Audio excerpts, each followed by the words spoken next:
Кәусар, сен бүгін сабақта су тіршілік көзі деген тақырыппен таныстың, солай ғой? Ендеше біз оны тәжірибе жүзінде талқылап көрейік. Ең бірінші қара. Мен мына стаканнан екінші стаканға суды құйдым. Сен қандай қасиетін байқадың судың? Су сұйық. Су сұйық, иә? Жақсы. Онда екінші тәжірибені көрейік. Мысалы үшін, біз әртүрлі сусындардың дәмін көргенде, оның дәмі сезіледі, иә, бізге? Енді судың дәмін көрейікші.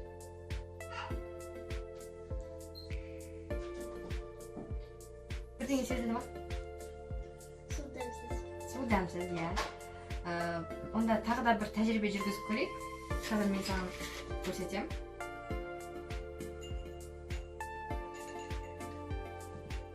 Не байқап тұрсың?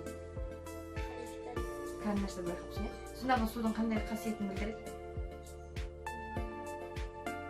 Су, мысалы үшін, ішіндегі зат көрініп тұр. Қандай түсті? Мөлдір. Мөлдір, содан кейін тағы бір қорытынды жасайық.